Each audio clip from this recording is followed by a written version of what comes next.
This is the In the Pocket podcast. I'm Logan Martin, joined by Max Sturm and Xander Cook.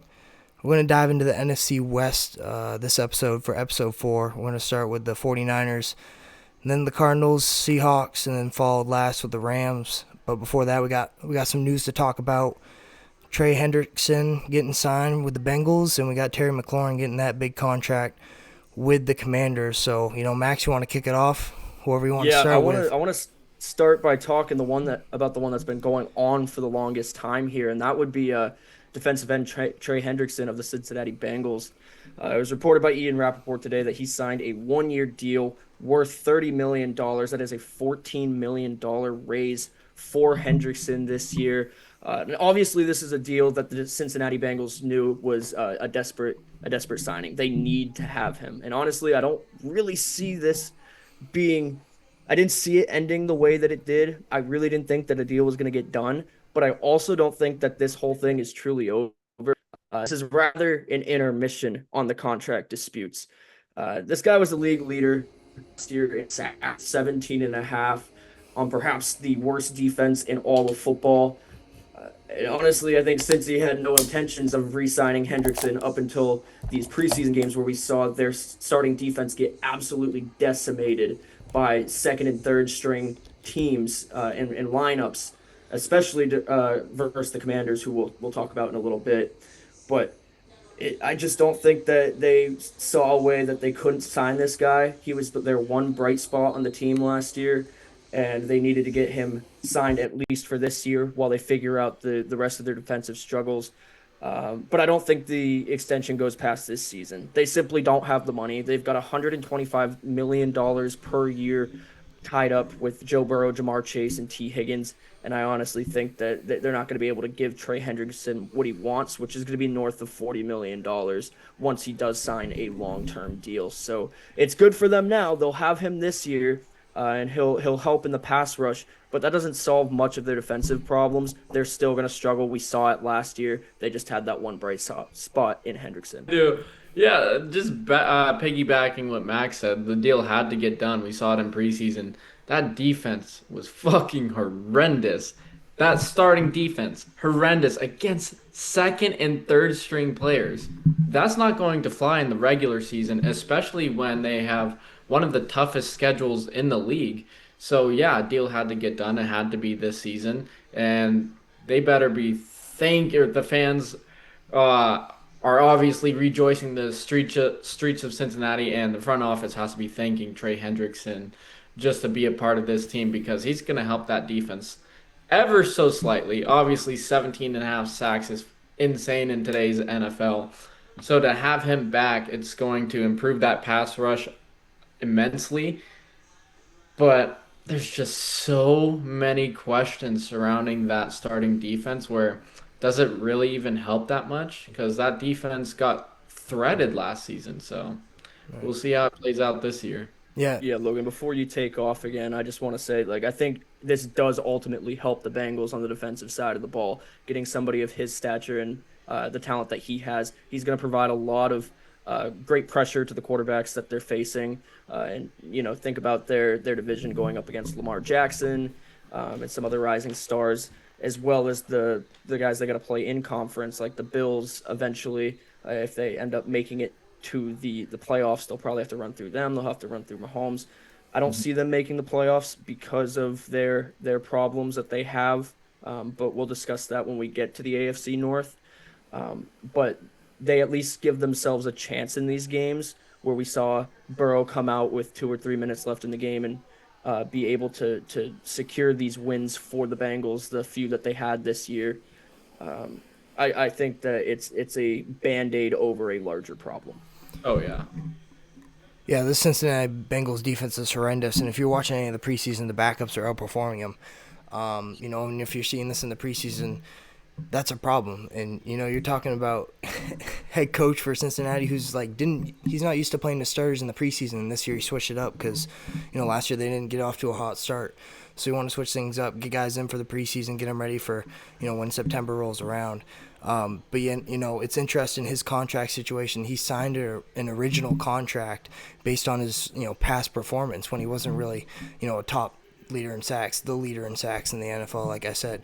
So, looking from the Cincinnati Bengals point of view, he already signed a contract. So what he's doing is, he's withholding playing and practicing for a new contract when he just signed one. So, this all of a sudden happened because he led the league in sacks in the NFL. So that was an interesting situation, but Cincinnati needed to get that done. They did, because without him, they're nothing. That defense is going to be struggling. New defensive coordinator Al Golden, coming from Notre Dame, known for running cover one, man-to-man defense. So it'll be interesting to see how much man-to-man they run, because they don't really have the secondary to do it. But they need the pass rush to get to the quarterback. Not to allow quarterbacks to have too much time in the pocket. So good thing they got that deal done, because without them, this is the worst defense in the NFL, in my opinion. It still might be, but that'll be we'll see that come the regular season. If nobody else has anything to add on, I think we should move on to the other big signing today. And this one I was very, very happy to see. Adam Schefter reported earlier this afternoon that the Washington Commanders and star wide receiver Terry McLaurin are in agreement on a 3-year deal worth $96 million. That comes out to $32 million per year. And again, this was a signing that the team needed to happen. We mentioned in the last episode just how great this guy has been through the organization's ups and downs over the last half decade. He's averaged 1,000 yards a season with a cornfield of quarterbacks coming through that he had throughout his start of his career. He's finally got Jaden Daniels, who looks to have all the potential to be a top 5 quarterback in this league. And he's been committed to this team for all those down years through a total rebrand of the organization, terrible QB situation. And now the team has finally committed to him with this 3-year contract. And I think that that's just going to make the Commanders even better than they would have been without him. They have a true number one. I'm not sure that they had that if McLaurin had gone on to go to a different team or had officially been traded somewhere. But they're going to be a vastly improved team this year. They made the NFC Championship last year, but the team still had a lot of struggles. They went out and fixed their defense up in the spots that they needed, and they've made that a much more well-rounded group at the wide receiver position, and having Terry McLaurin at the top of that list does not hurt at all. No, it doesn't. Like you mentioned, he's been through the mud with that franchise, and he's finally getting what he deserves. I mean, he's a heck of a ball player, and he's getting money that he rightfully deserves for staying loyal to that franchise, for being that number one guy for years. I think 32 milli is a little too much in my opinion, just because the guy is, 30 years old. It's a lot of money for a receiver in his 30s now. He's going to be 33, 34 by the time that contract is over. So it's going to be interesting to see how that pans out, if he's worth the money within a year or two. But right now they had to get that deal done. They had to give him whatever the hell he wanted, and that's what we saw today. Yeah, it's similar to the Bengals, where they need him on offense to play to the standard that they expect to play at. Dan Quinn coming in, they outperformed expectations last year. You look at that receiver room: Deebo Samuel, KJ Osborne, who was on the Patriots last year, and that definitely didn't work out. Noah Brown, who's been dealing with injury, but we've seen him shine in different spots throughout his career, especially lately in his career. But it all comes down to Terry McLaurin. Who's the number one option for Jane Daniels? It is Terry McLaurin. We're talking about consistency. He's in the same conversation as Mike Evans. A guy who just consistently produces 1,000-yard seasons. And we already brought this up, but the Commanders already they just got their quarterback. Jane Daniels is the quarterback for the future. So you need his number one target, whether that's for the next year or for the next 4 years. You need Terry McLaurin in that offense. But if anything, this might give the Commanders to go out a reason to go out in the draft next year and go get a receiver, add to the depth. Kind of preparing. You don't want to be in the same situation of what the 49ers are in, where you give Brandon Ayuk all this big money, and now he's not performing, and now you're kind of shitting the bed, or shitting your pants, because what are you going to do? You just gave him so much money. He's out. He's injured, and he's not the same. And dealing with off the field issues and on sideline issues at practice. So they're going to have to add to the depth just to give himself a little blanket in case Terry McLaurin is on the back end of his career. But until I see that, I still think he's a top 10, top 15 receiver in the NFL. Yeah, I'd have to agree with Xander's point of the money being a little bit too much.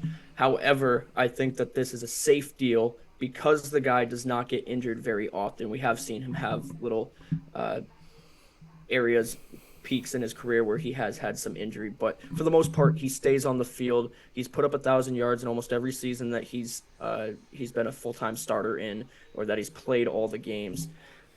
And to me, I think you evaluate these next two seasons. Obviously, this one, unless anything catastrophic happens, I think he'll perform as well or even better than he did last season this year under Jaden Daniels with that new chemistry that they've built over the last season and then this off-season training camp. And then you'd hope that you get similar production out of him the year prior. But like Xander said, he's going to be 32, not this season, but next season. And he might start to decline a little bit. And then while you have a little bit of production left in him, you try and go out and make a trade if you need to. But that's the absolute last line of defense. I think this is a very safe deal, and the Commanders should be happy going forward. Yeah, I agree. So moving on, if we want to hold on, Logan, did you have something? Yeah, I was just gonna say if no one has anything to add, we'll just get right into the San Francisco 49ers. So I'll let you handle that, Max. Yeah, we'll move on to the NFC West. We have been talking about all of the NFC divisions so far, and this one honestly is the most interesting to me because I really see this being very wide open this year for a number of reasons, but we'll get into that. First, we'll take a look at the standings from last year. We obviously had the Rams going 10-7 and making the playoffs. The Seahawks right behind them in second place, also finishing with a 10-7 record, but they missed the playoffs due to a strength of victory tiebreaker, which is insane. We'll go over all the other things that have to happen for that to be the tiebreaker in a little while here, but the Seahawks, again, have performed very well for now 2 out of the last 3 seasons. Coming in third last year was the Arizona Cardinals, finishing with an 8-9 record. They have been consistently inconsistent, and I think that's why they tend to finish with these middle of the pack or slightly below average records. And then the 49ers, who we'll start with, finished with a 6-11 record. And guys, this was a team that in the year prior had made it to the Super Bowl, finished 13-4, I believe, was their record in 2023.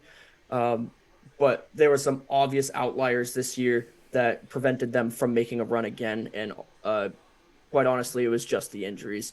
We had Christian McCaffrey miss the first 8 games with an Achilles injury. He comes back, he plays 4 games, and then he sprains his PCL in that game, that snow game versus the Buffalo Bills, which sidelined him for the remainder of the season. Absolutely devastating hit. And to make things even worse, running back Elijah Mitchell also goes down with a season-ending hamstring injury. So now RB1 and RB2 are out, and you rely on Jordan Mason, who I believe was a rookie last year, right? Yeah. Mm-hmm. Jordan Mason, a rookie who honestly was a fantasy stud for a few weeks, but then he dealt with injuries, and so they were very picked apart at that position. And then you continue through this offense. You look at Brandon Ayuk, who, like Logan mentioned, signed a huge contract the offseason before, and he goes out and plays 7 or 8 games, something like that, tears his ACL, MCL, PCL, and missed the second half of the season. Deebo Samuel had on and off injuries every year, and apart from that, he just didn't look like the same old Deebo Samuel.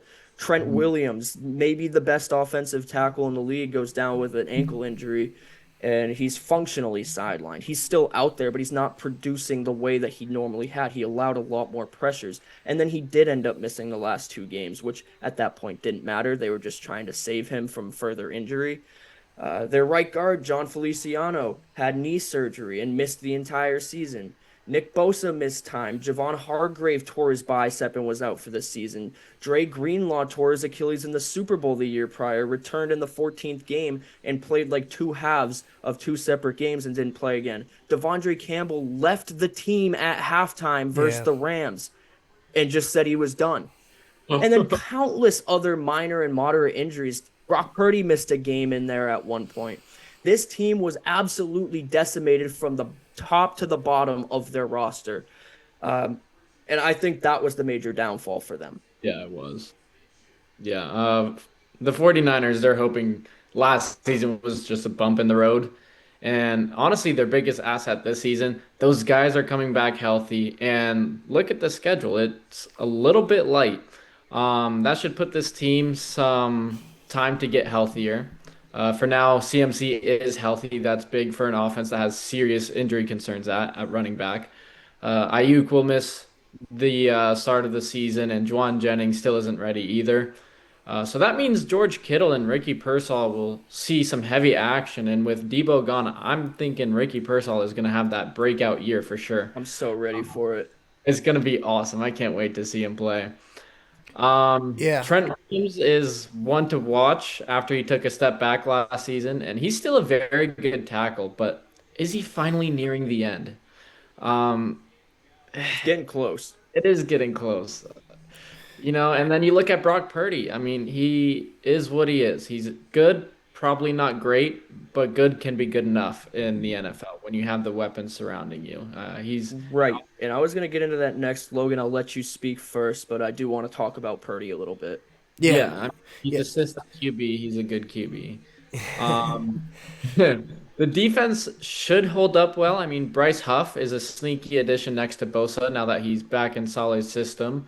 The interior D line is a bit thin, while the linebacking core has the best in the game in Fred Warner. The secondary doesn't have a star, though Lenore is coming off a pretty nice year, and Renardo Green could be poised to make a leap as well. I mean, the 49ers are still a good team. Are they ready to go back to being a great team this season? It's going to take some young players to step up with a lot more injury luck than they have right now. Yeah, I'm looking at that 49ers roster right now. Brandon Ayuk out. They're expecting him potential week 6 return. So that's 6 weeks without your best receiver. Juwan Jennings, Coach Shanahan came out and said that he's expected to be back for week 1. So, that's a huge positive for the 49ers, but he's still banged up. He's been injured, so that will still be a question. Jacob Coing, he's questionable. Demarcus Robinson suspended. Jordan Watkins questionable. Russell Gage questionable.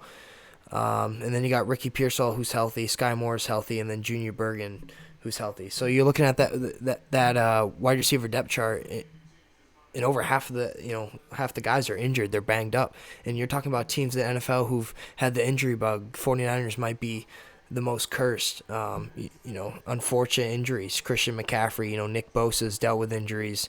They got Michael Williams, first round pick. He's questionable right now with an injury. Just a lot of injury issues that you don't normally see in the NFL, and it just seems to bite the San Francisco 49ers in the butt. If you're looking at any positives, you got George Kittle. He was your lead receiver last year, 1,100 yards, 8 touchdowns, averaged 73 yards a game. He was a factor.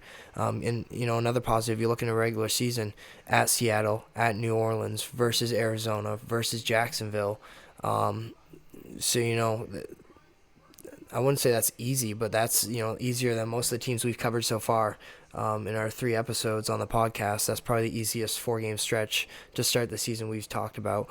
There's positives for this 49ers team, not to mention they have the best coaching staff, I think, in the NFL with Shanahan at the head coach, and then you brought Saleh in as the defensive coordinator returning to the 49ers, who we saw him coach for the Jets, and that didn't work out, and issues with him and ownership. So it'll be interesting. Michael Williams was someone they needed to strengthen that defensive line. Defense was a problem for them, not just injury, but that defense didn't exceed expectations. So It'll be interesting to see where the San Francisco. This is one of those teams where it's a huge toss up. It can go either way. It just depends on if these guys can stay healthy. I Yeah. think So this is. Did you have something to say, Xander? I was just gonna add that I think if they remain healthy all season, this is, in my opinion, still a 13-win team. They have all the athletic ability. They have the great coaching staff, especially adding Robert Saleh at defensive coordinator. This can still be that Super Bowl contending team. Yeah, I was just gonna say I don't think that this is a 6-11 team anymore, not by any stretch of the imagination. Do I think they can make it back to a Super Bowl in year one of kind of rebuilding themselves? No, I don't think so. And that's largely due to the contract that Brock Purdy got. He was paid, and rightfully so. But I think $53 million is quite a stretch for a guy who's been considered a game manager, having the weapons that he has had on both the offensive and defensive side of the ball. I think it's a little bit much to be paying him as much as Josh Allen and more than Mahomes is getting, and uh, I think he deserves more than Prescott, to be honest. But Hey, and uh, and Brandon but Ayuk, 4 years, 120 million. Those are two yeah, guys. two guys who are going to take up a lot of cap space. We're talking about the Um, Cowboys. Same And with 49ers. because of this contract, guys, they have been unable to retain so much of their talent that they have had over the last several years. And we knew this was coming had Brock Purdy gotten a contract. Um, but especially on the defensive side of the ball, you talk about Dre Greenlaw and Talanoa Hufanga both going to the Denver Broncos. Greenlaw in particular was a huge loss for them because of how deadly he and Warner were together at that second level when they were both healthy. Will Greenlaw come back and be what he was before with Denver? I'm not sure. Well, that's yet to be seen. He's gonna be that kind of number one guy for the Broncos now. He got a pretty sizable deal. Devondre Campbell was supposed to be the number three, but he's gone now too because he just quit on the team as soon as they weren't good. Uh, Javon Hargrave is gone. He goes to the Vikings. Javarius Ward, the corner, goes to the Colts, which had a lot to do with some built up trauma and stuff going on in San Francisco for him. So I'm happy that he was able to move on and uh, get himself to a better place. And then Leonard Floyd, who is a little bit older but sneaky good at the defensive end slash linebacker position, he gets put into the free agency pool and signs with the Atlanta Falcons. And there wasn't really a lot that the 49ers did to rebuild around them. And I think that has to do with the money and the cap that they're dealing with right now. Like you said, Brendan Ayuk also getting a pretty extensive contract that's going to take up a lot of cap space. Um, so this team, to me, does get better, but I see them winning between 8 and 11 games this year. Yeah. And they can compete for the top spot in the West this year. But I have some concerns about the defensive side of the ball and the wide receiver room. We'll have to see how Ayuk comes back and how Pearsall plays. But that's what happens when you sign a QB for north of $50 million a year. I see, at best for this team, going out with a divisional round exit. Yeah, I see him at 9-8. You said that 8-11 win stretch. I see him right around 9-8. Pretty easy start of the schedule, but with all these injury concerns, you can never just count on a team to completely stay healthy. And I think the 49ers are one of very few teams who we can say that about, where we just can't count on some of these guys to be 100% for 17 games out of the year. So, Brock Purdy's going to shine his moments just like he's done for the past few years. If the receivers can stay healthy, there's a lot of potential there.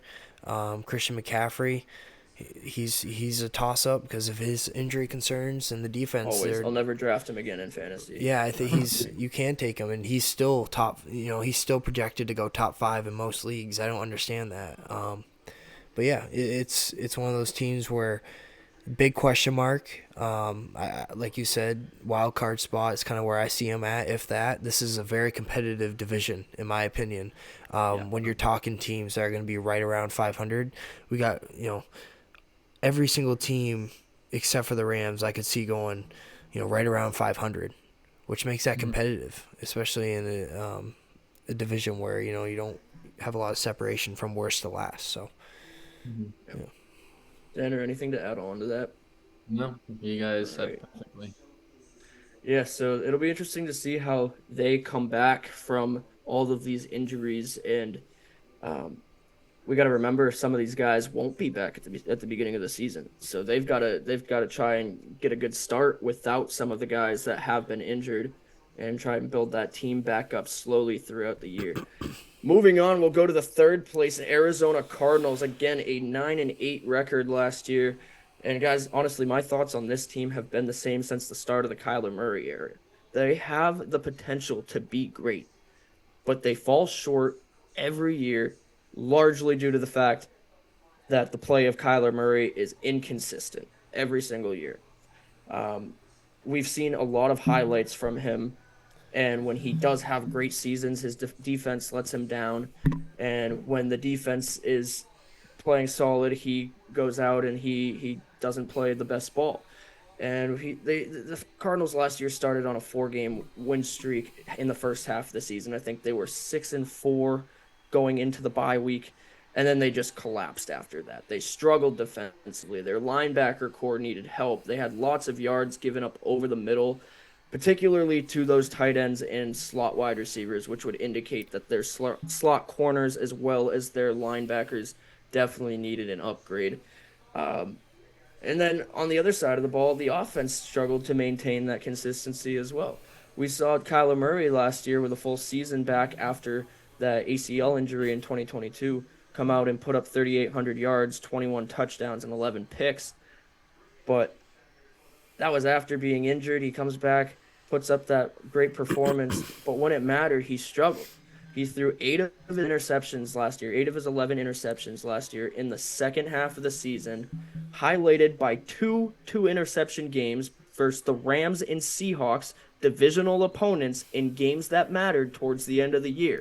He also lost an overtime game to the Carolina Panthers 36-30, where he threw an interception. However, he did put up like 300 yards, but he only threw one touchdown. So I won't blame that one entirely on him, but the turnovers in opportune or inopportune times have really hurt the Cardinals over the last few years. They could have easily been in the running to get that top spot in the West had he not thrown some of those interceptions or really thrown the game in the latter half of the year. Yeah, I mean, Cardinals have to start thinking about the playoffs, and they absolutely can get there. But a few questions have to be answered first. The biggest, obviously, is Kyler Murray capable of being more than a league average starter? A losing record could force Arizona to ask some tough questions in the offseason about whether he can get this team where he needs to take them, you know? He's at least capable of keeping the Cardinals in games, and a weak front end of the schedule should lead to a nice start to the year. Trey McBride is a centerpiece of the passing game, but Arizona needs more out of Marvin Harrison Jr. They need him to make that leap after a quiet rookie season. And then the running game should be solid again, even as James Conner gets older, while the offensive line isn't so impressive on the interior, but they have a building star in Johnson at left tackle. The Cardinals need the defense to come together this season. Josh Sweat should help what's been a brutal pass rush, in my opinion, but he can play as well without standouts around him. Campbell, Nolan, Tomlinson, they should help solidify the defensive line in a big way. And while the linebackers are pretty low end, um, the secondary can be sneaky good, in my opinion. I mean, Garrett Williams is a quiet standout, and you also have Buda Baker and Thompson as a strong safety tandem. So we'll see if Will Johnson can step in and be a solid starter from day one. The Cardinals have assembled a better roster than they've had in recent years. How far it goes just depends on Kyler Murray's play and what kind of a leap the defense makes. Yeah, in my opinion, this is a dark horse team for me to make a run in the playoffs. I'm just kind of like looking through the Cardinals. I'm sorry for the interruption with the random video on ESPN there. But I'm just comparing this year's Cardinals team to 2020, and I say that because Kyler Murray last year had his first complete year since 2020. In 2021, he played 14 games. 2022, he played 11 games. 23, he played 8. And then this past year, he had played all 17. And you're looking statistically, that was his arguably second best year he's had in his career. If you watch the tape last year on Kyler Murray, which I did, he looked a lot more comfortable in the pocket. I think when you're talking about guys who get the snap and instantly look to scramble, like Caleb Williams, Kyler Murray was at one point in his career was in that same discussion. Someone that didn't look comfortable in the pocket, he'd look to scramble immediately. And what do they do to help out with that? They get some pieces on the offensive line. Paris Johnson, who was drafted recently, a first-round pick from Ohio State at left tackle to protect him. You're looking at the wide receiver core. Marvin Harrison, in my opinion, had an underwhelming year last year. He was expected to come out and, I don't know if you guys would agree, probably be like a clear, runaway contestant for Rookie of the Year. I think it's fair to say that those were the Yeah, I mean, expectations. At least be up there, right? 100%. A quarterback a lot of the times is going to win that award. But he should have at least been in the running.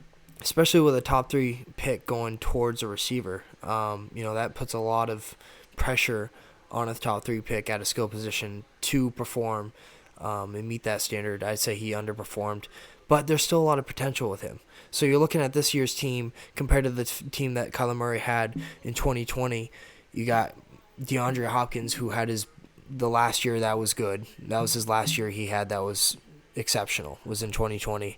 Larry Fitzgerald, who only had 400 yards. And then Christian Kirk, who was, bouncing around teams, had 500, 600 yards. So this is a dark horse team for me. You look at a lot of good teams they played last year. 6-point loss to Buffalo, 7-point loss to Detroit, a 1-point loss against Minnesota, 4-point loss to the Rams. But, it was interesting to look at 2024, how it shaped. They started 2-4, went 4-0, and then they went 2-5. So, you'd like to see a lot more consistency. I know, Max, you talked about seeing more consistency out of Kyler Murray. So if you can get that consistency out of him and they can develop a run game, James Conner, we've seen him in the recent years. He's played great. We've seen James Conner play great in recent years. But will James Conner be James Conner we've seen in like that 2020 to 2022, 23 stretch? So it's a dark horse team to me. I like the defense a lot. They definitely have made improvements, and they're trending in the right direction as an organization. I think the head coaching hiring they had last year was a big question mark to a lot of people, especially fans. But I think it kind of turned out better than they expected. They went 8-9 last year. I don't think they really expected them to go 8-9 last year. So all in all, they're trending in the right direction. I can see a 10-7 finish for them, slightly above the 49ers in my opinion.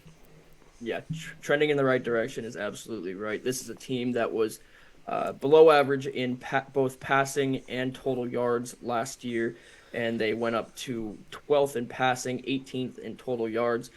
This is also a squad that was dead last in defensive value over average last year, and they bounced it back up to 14th and are 15th in total yards allowed. So a great job by this organization kind of stepping it up last year. Remember, they finished with a 4-13 or something record the year prior. Yep. And again, Kyler Murray was injured for half of that year, but definitely going in the right direction. I think that if Murray can figure things out with the consistency in the stretch or the latter stretch of the season, as well as John Gannon kind of putting it all together and creating that bond with these players, they definitely can be a dark horse team. I see between 7 and 11 wins for this squad this year, depending on how the offense is able to click. Let me ask you guys this question real quick. Starting 4 games, actually starting 5 games. Tell me what you think the record is, okay? Cardinals at Saints versus Panthers, at 49ers versus Seahawks versus Titans. They have a chance to go 5-0. Yeah. They do. I say they start 3-2. I would agree with that. I think 3-2 should, with the squad that they have and how Murray played last year in the beginning half of the year, I think 3-2 should be their absolute floor. Hmm. I really think that this is a squad that can compete within their own division at least. I'm not sure about playoffs. I think that they have definitely have the chance to get there, but they're going to be in the running for the division this year if they're able to put it all together. And I think it can start with a huge hot streak in the beginning of the year. If they're able to go 5-0, that gives Right. them a huge advantage going down the rest of the season. Well, they'll have to face some more division opponents that in games with they will need to win, but they'll also face opponents that might be a little bit tougher and they can afford to take a loss here or there, as opposed to if they start the season off 2-3 or 1-4, which I don't see happening. But if they were to, they're going to be in a lot more trouble going down the stretch of the season. Hmm. All right, moving on to the Seattle Seahawks, finishing second in the NFC West last year with a 10-7 record. They showed a lot of potential, and they have for the last few years. We've seen it with the offense under Geno Smith and the defense that they've been trying to build for several years now. But they were under new direction this past year with Mike McDonald, who's a defensive-minded coach, and he made that defense even better. In most cases, guys, they qualify for a spot in the playoffs, and they were tied with the Rams with the 10-2 record. But I want to go over the reason that they didn't make the playoffs, and it's actually kind of crazy. So they both finished with a 10-7 record. They both finished with an equal record head to head. They both finished with an equal division record. They both finished with an equal conference record. The only thing that gave the Rams the advantage was they had the edge in the strength of victory. That is absolutely insane that the tiebreaker went down 4 levels to get Hmm. to that point that decided the Rams making the playoffs. Ultimately, I do think the Rams are the better team. They started off slow last year and they really built themselves up at the end of the season. I remember watching the game versus the Bills where Josh Allen had 6 touchdowns, 3 throwing, 3 rushing, and there was no defense to be played on either side of the ball. And the Rams came out victorious against one of the league's best teams in the MVP in an absolute shootout. This is a defense, obviously, that got noticeably better. They were 25th in the league last year and jumped up to 11th, which is a huge step towards competing in not only the division, but through the rest of the NFC. They averaged just 17.5 points per game in the second half of the season, among the league's best. They identified midseason that they needed a linebacker and addressed it with Ernest Jones, who didn't do much in the pass game but provided a much needed jump in that run game or run stop game. Leonard Williams also showed out, leading all defensive tackles in sacks with 11 and QB hits with 28, plus a sweet 92-yard interception. I don't know if you guys remember that versus the Jets. That was cool to see a guy of his size take it the distance down the field. And then some other bright spots on the team included Jackson Smith and Jigba, who showed once again that he has wide receiver one talent, putting up 1,100 yards, 100 receptions, and 6 touchdowns. And guys, he's going to have to be the number one receiver this year. DK Metcalf is gone. He is finally going to be put in the spotlight above Metcalf and above anybody else on this team. Not to mention Tyler Lockett is gone as well from this Seahawks team. And then Devon Witherspoon earned his second straight Pro Bowl selection and continues to be Seattle's lockdown corner. The problems for the Seahawks lie in the lack of consistency. Seems like we're saying that a lot in their offense, mostly with their run game and their carelessness with the ball. Hmm. Yeah, for sure. I mean, they won 10 games last year with Geno Smith as their quarterback. Yeah. When you watch the games, they were a lot closer to just a painfully average team. Their path forward is unclear, in my opinion, in a division that will absolutely be better, especially with San Francisco having healthy guys and the key additions on defense from Arizona. Uh, Darnold was very good for most of 2024. He looked like a legit MVP candidate. So if he plays like that, the Seahawks are winning 10 games again, if not more. Um, But he also showed at the end of 2024 that there's still flaws to be concerned about. Metcalf is gone, but like you mentioned, Max, Jackson Smith-Njigba, he's ready to step up. Mostly healthy, Cooper Kupp would make a smooth transition away from DK.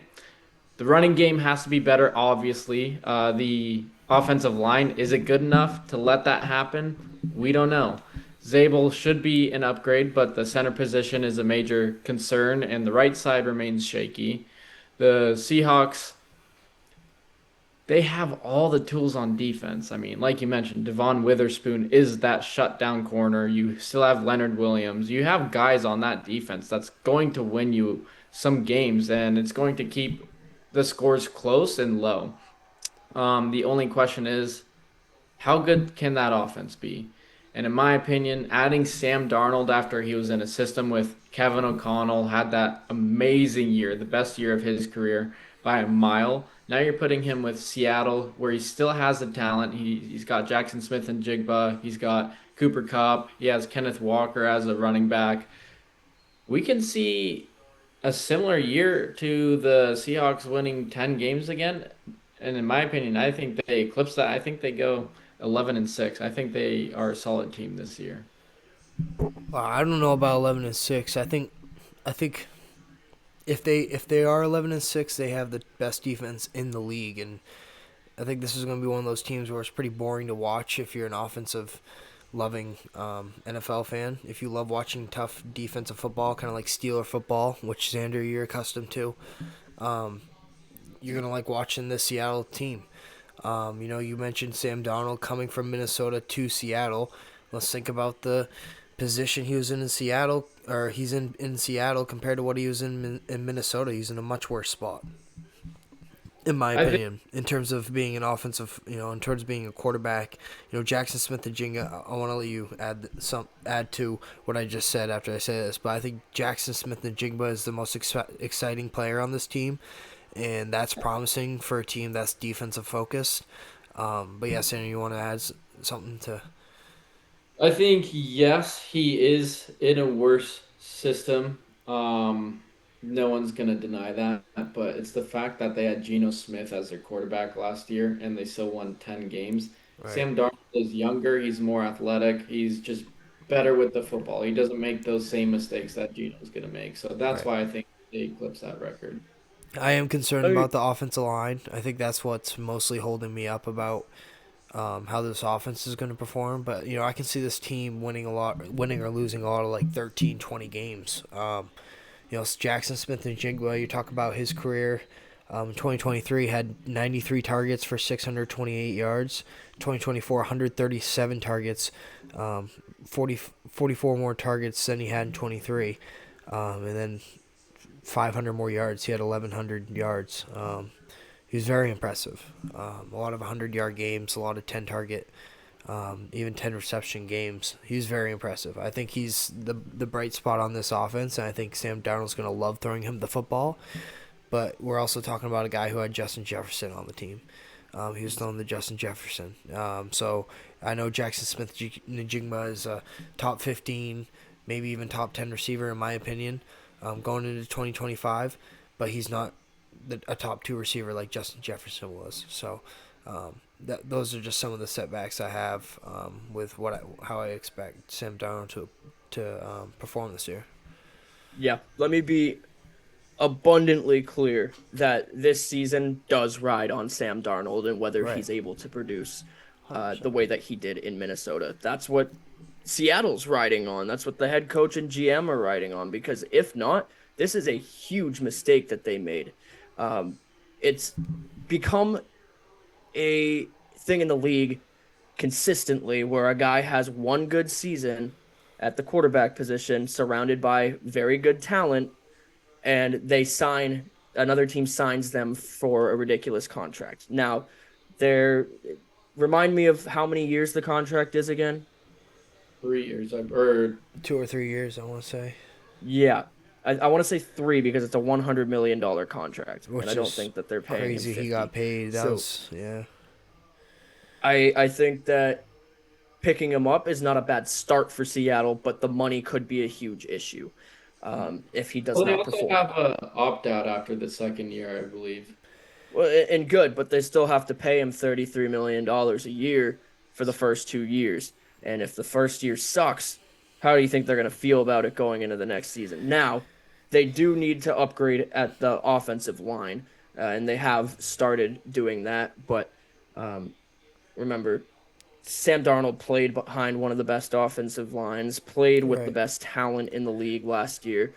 It's no shock to me that he put up 4,300 yards um, Yeah. with the team that he had surrounding him and how often he was able to get on the field due to how good the defense was again last year. But he's being set up moderately well here. Like you said, you've got Jackson Smith, who has just been incredible for Geno and previously Russ before Geno got there. And I think that he'll continue to be that number one receiver, the guy who just stands out regardless of whether the team's bad or not. I'm worried about Cooper Kupp. I don't think that he can come back and have a 2021 season again or anything close to it. The guy can't stay healthy. He's had 2 seasons in his entire career that he has been fully healthy. And those resulted in 1,000-yard seasons or more. 2021, obviously, he had the Triple Crown and an impressive run to the Super Bowl with the Rams. Um, but Sam Darnold really has to put the pedal to the metal here, take what he's learned from Minnesota and previously San Francisco, what those systems were like, how he was able to benefit from them, and apply it to this Seahawks team that's trying to build themselves up. Um, if he wants to put his name up there in the 2018 class with guys like Lamar Jackson and Josh Allen, it's going to take a hell of a season from him this year. Yeah, and I'm also concerned about Kenneth Walker. We're talking about a back that's been expected to be a superstar, and I say that because every time I play Madden, I go on and I play as the Seahawks, and I see a superstar under that circle. What the hell are we doing? Kenneth Walker is just like he's Najee Harris 2.0 Every to team me. needs one. Every team needs one. Najee Harris, Mr. 2.2 yards per game. Well, Kenneth Walker, Mr. 3.3. This guy, we're talking about a good start, 103 yards, 80 yards, and then we're talking previous weeks after that, 19 yards, 32 yards, 69 yards, 12 yards, 83 yards, 50 yards, 41 yards, 49 yards, 31 yards, 0 yards. Like, if you want to give, like, we're to stay on the topic of Sam Darnold, you want to give him guys around him that he can get the football to, not just throwing the ball, rushing the ball. Aaron Jones had one of the best years of his career on the Vikings last year, and it's not really talked about because of the talent around Minnesota. Darnold had a breakout season. Justin Jefferson's a top 2 receiver in the league. Jordan Addison's one of the best backup receivers in the league. T.J. Hawkinson was coming back from injury. So, it's a huge drop off. You're talking offensively, and this offensive line's a huge drop off. This defense is going to be amazing, and if they're 11-6, it's because this defense is the best defense, if not a top 3 defense in the NFL. Yeah, I think that this is a team that can really again run away with a chance to be the winners in the NFC West this year. It all depends on the quarterback play. Does the defense stand out the way that it did last year? And can they win those games that are going to matter, the divisional games? This is not just 1 year, but 2 years in a row now for the Seahawks where they have been eliminated due to a tiebreaker situation.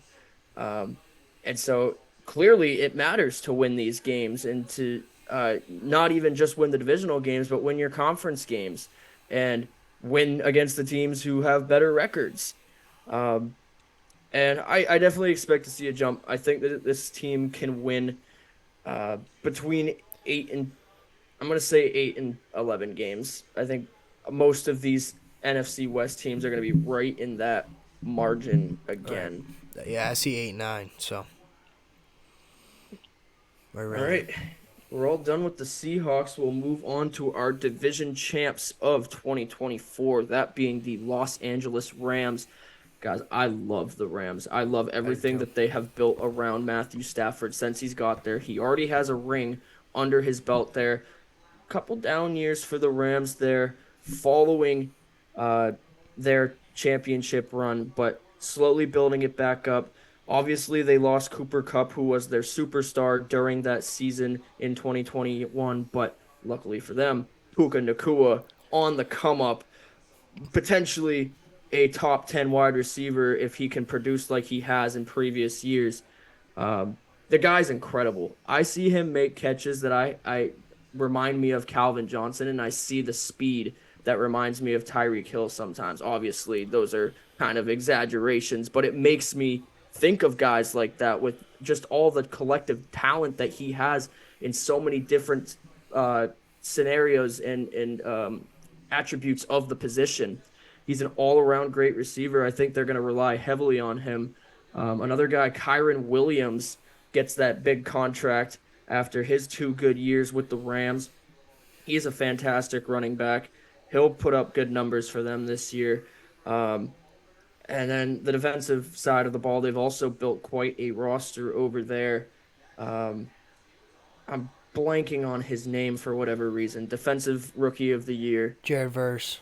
Yeah, Jerry Verse. It's a I fun love fact about him. too. When he was on Albany, when we played, when I was on the University, man, we played Albany. He was on the Great Danes. So to Oh, see him wow. go from there to Florida State, and then the Rookie of the Year on the Yeah. defensive side, that's pretty cool. There are a few flaws with this team. I think their offensive line could be a little bit better. I don't think it's bad, but you've got Matthew Stafford who's starting to approach that 40-year-old mark and has already been wearing down. We've seen him miss most of this offseason training camp preseason with a lingering back injury. Um, and so this guy can only take so many more hits. I think they're starting to think about the future there in LA, but they still feel confident in what they have in Matthew Stafford. But they've got to protect him a whole lot better if they want him to be there for, uh, I would say, probably the next 2 years at most is how long he'll be there. Um, but overall, if I had to pick a team to come out of the West again, it's going to be the Rams because I only see them getting better. Hmm. I mean, yeah.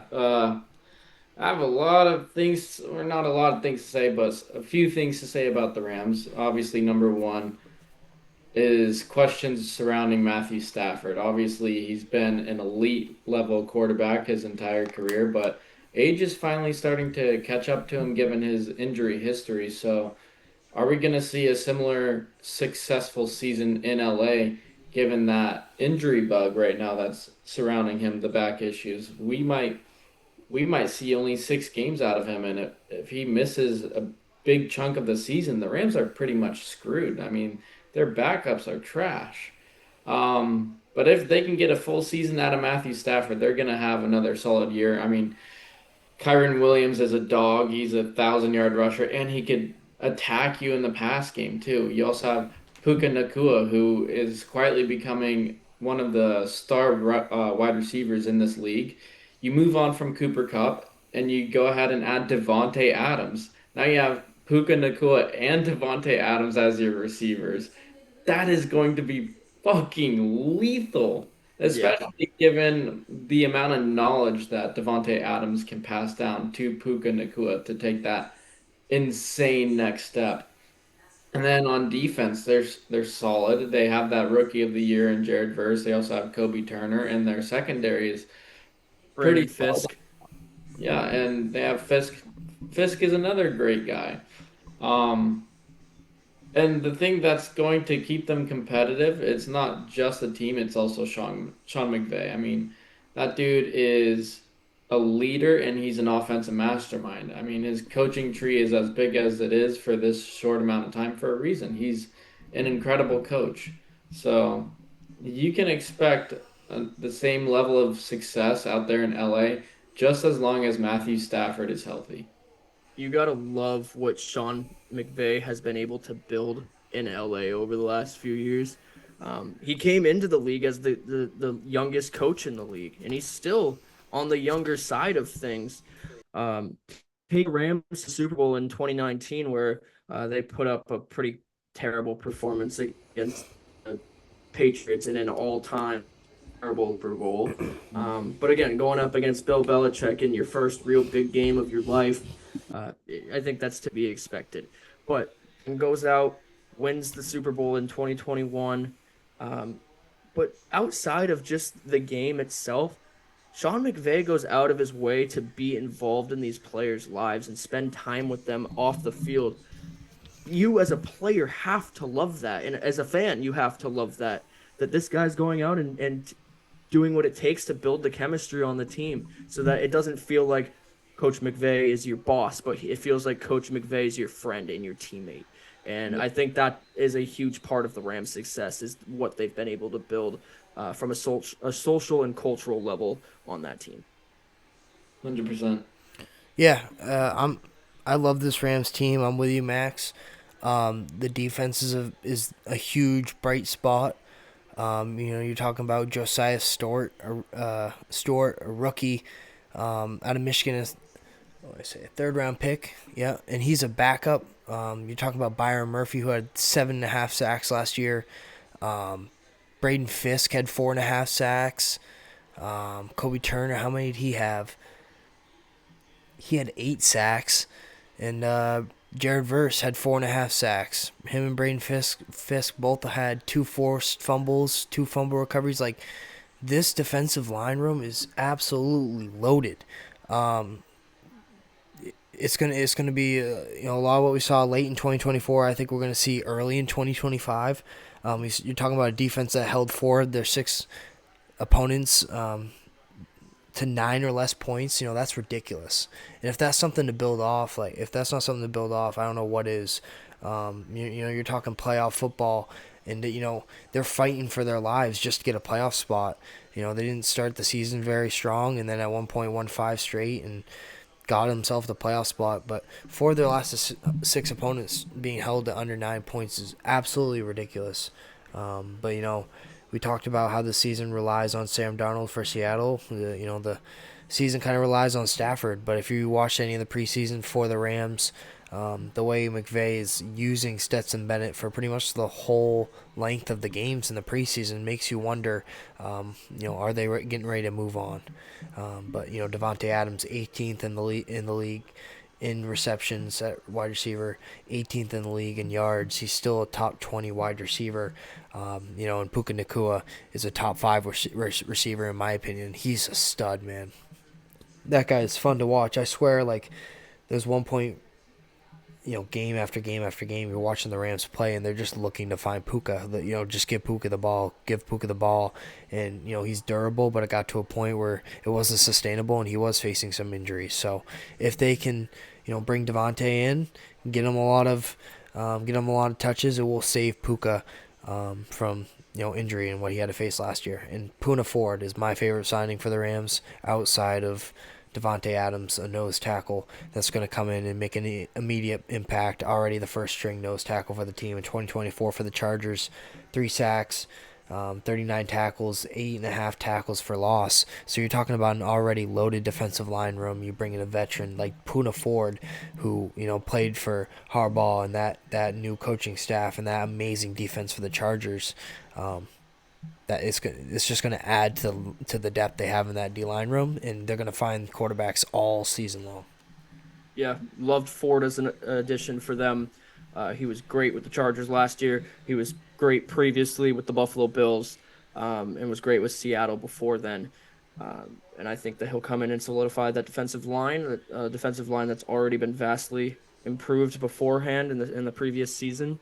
I really don't see the Rams not this is a very tough division, but in a perfect world, the Rams win this division again. Right. And I think that they win between 11 and 13 games. You got them that much? Wow. I think they have the capability, if they can play their cards right, to win 13 games. There are some games on this schedule that I'm a little bit unsure of. I'm not sure that they beat the Lions, but they are at home for that game. I think they take at least one of the Seahawks games. I honestly think that they have the potential to win both the 49ers games. I think the Ravens are too good for them to beat. But they play the Texans week 1, and I think Right. that's a win. The Texans aren't all that. But but Then they, but is Stafford healthy enough for for him to perform week 1 against the Texans? There is hope because he wasn't expected to throw. I mean, he was expected to throw. He didn't throw. Then he was expected to throw in practice and play some team drills. That didn't happen. But recent news came out that he's been practicing. He practiced on Monday and Tuesday. So yeah. So let me ask you, when has Matthew Stafford ever been healthy in his career? right, he's one of the toughest players in the National Yeah. Football League. He's a dog. But I understand he's getting older, right? I think that Houston is a Super Bowl team. They just need an offensive line. I don't see that for Houston. They We're going to have- discuss they have that an a lot when we get to the AFC Unbelievable South. defense. Yeah, I can't wait to discuss that. Texans have an unbelievable defense. But that's a tough week 1 matchup. Tennessee, they can win that, and they got Philly. Indianapolis is a toss up. San Francisco's a toss up. Philly at Baltimore's a home loss. is a loss, or Philly away on the road is a Right. loss. It just to me. stinks when you were looking at a schedule and there's a lot of 50-50 games or like 60-40 games, so you want to just give some to the opposing team just to keep it fair. But Yep. I can see him going 11-6, 10-7. Yeah. Logan on this one, either 11-6 or maybe 12-5. I can definitely see them falling within that range. That's why I said 11-13. In a perfect scenario, they don't have Matthew Stafford issues. They've got Yeah. Puka Nakua and or Devontae Adams going over 1,000 yards this year. They can win 13 games. It's incredible. Exactly. They're going to get the offense on the field so much this year. Yeah, the big question is if Stafford stays healthy all year and if that defensive line can take that extra step. Because if they take that extra step, I mean, not one guy eclipsed 9 sacks last season. They get multiple guys getting over 10 sacks. It's game over. I mean, they're the easy NFC West champions, and you're looking at maybe a conference championship. Yeah, and there was holes to that defense to the start and middle of the year, and then when they flipped the switch, that defense was looking unstoppable. You couldn't score on them, and you couldn't really get to the red zone on them. So, like you mentioned, if they can get 2 guys in that 10 sack range, they're going to be a top 5 defense. The one thing is their cornerbacks. I'm looking at the depth. There is some bright spots that I've seen from the defensive back room in preseason, but can you hear me? But when you're talking about names in terms of defensive back room, not many guys that people would really know. So that's the big question. They can get to the quarterback, that's no doubt, but that pass rush will allow this defense to run a lot of man to man, just because of how they will be able to pressure the quarterback. So that's something that we can watch out for this defense for the Rams. Definitely a scary team entering the NFL season, just 2 weeks away now, just a little bit under 2 weeks. Getting started on Thursday, September the 4th. We've got I believe it's at home for the Eagles, right? Or do they play? Yeah, they're going to play the September 4th, Cowboys. yeah, versus the at home. Cowboys. Yeah. So excited for this season to get underway, boys, and I can't wait to cover it with you guys. We'll continue to cover these divisions throughout the next couple weeks, but we will also keep everybody updated on what is happening in the league. Guys, any closing thoughts before we sign off? Real here? quick, game predictions, score predictions, Cowboys, Eagles, what you guys got? I think it's gonna be a Philly blowout. I mean, Yeah. they just won the Super Bowl. It's gonna be banner night. I'm thinking probably 33-17. Yeah. I'm going to go ahead and say it's going to be 30-23, and it will be garbage time for Dallas. Yeah, I see 30-16. I see Brandon Aubrey going 3 for 3 field goals. All right, well, nothing else. Guys, everyone, thanks for watching this episode of the In the Pocket podcast. I'm Max Sturm. That's Logan Martin and Xander Cook. Be sure to tune in next week where we're going to cover the NFC South with a special guest. Thanks, everybody. Have a great rest of your night.